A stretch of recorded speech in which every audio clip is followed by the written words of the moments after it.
Welcome to Real Bass Lessons. Today I'm going to play you a song called Rhythm Changes, classic jazz tune. I'm going to play a bass line, a walking bass line on this bass here. I like the dark, warm sound it has.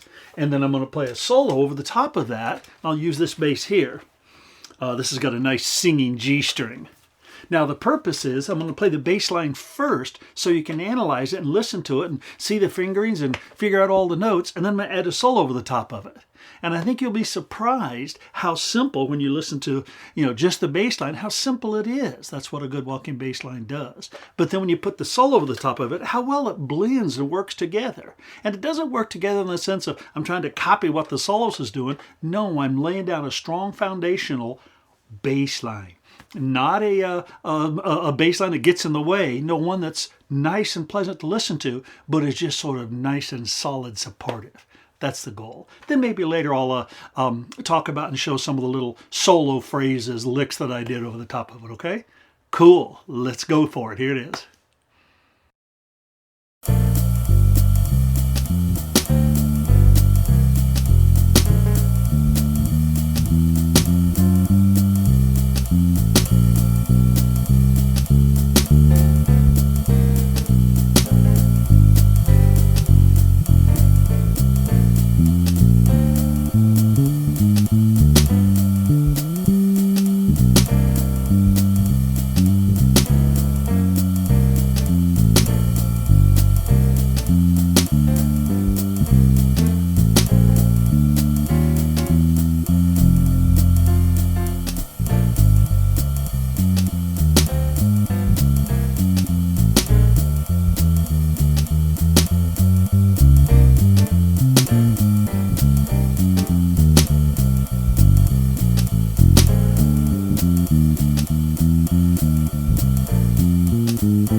start with that bass line. Let me tell you a little bit about what I did.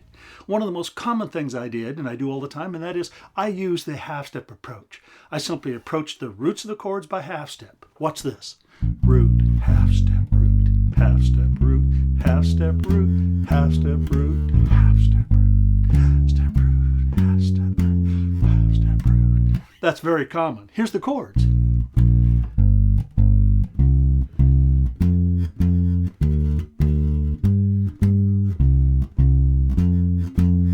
Sure, and I just put a half-step approach on that second beat of each chord into the next chord. Common stuff, common jazz language. I also just played some patterns, some little phrases, if you will. 1-bar phrase, 2-bar phrase, a couple times I did a 4-bar phrase that I've practiced. I've copied from great players and learned them.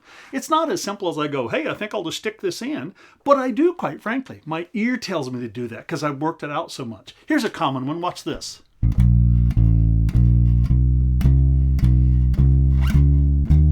Sure, back to my half steps there. Or here's another one.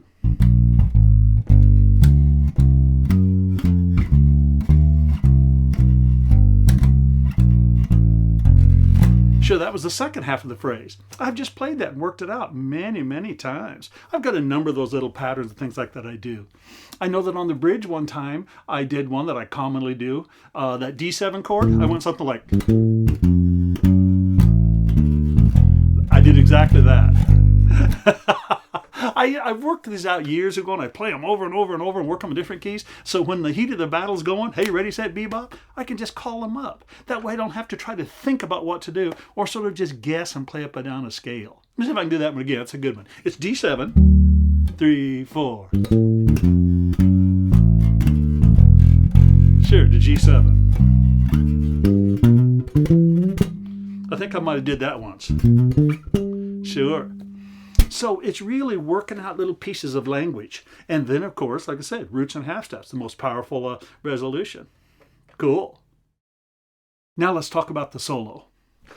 I don't really play conceptually like, chords and scales. I work out language. Look at this.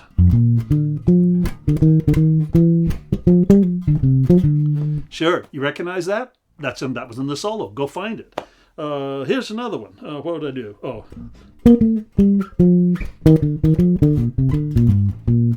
Sure, here's another one. Sure, here's the bridge one.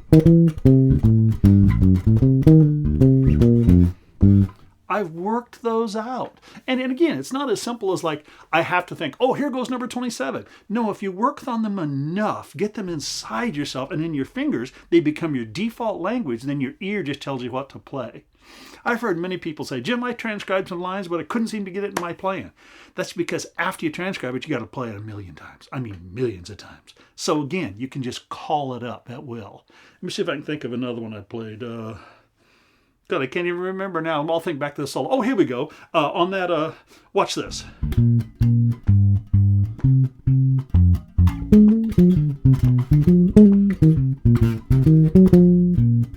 Sure, again.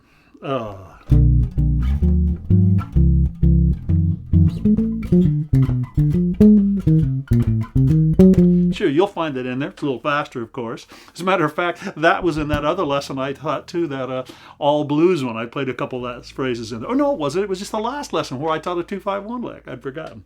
Here's one that I did. It was kind of cool. Sure. The 1 chord, the 6 chord, the 2 chord, the 5 chord. Well, guess what the substitute for that is? Flat 5 subs. So I just would have tried it on them.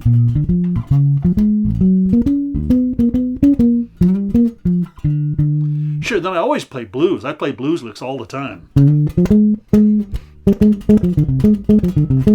Yeah, you'll find that material in there. Again, where do these come from? They come from listening to great recordings, finding a phrase, a lick I like, and just working it so many times. And I don't mean like in an hour. I mean like in a couple of months worth.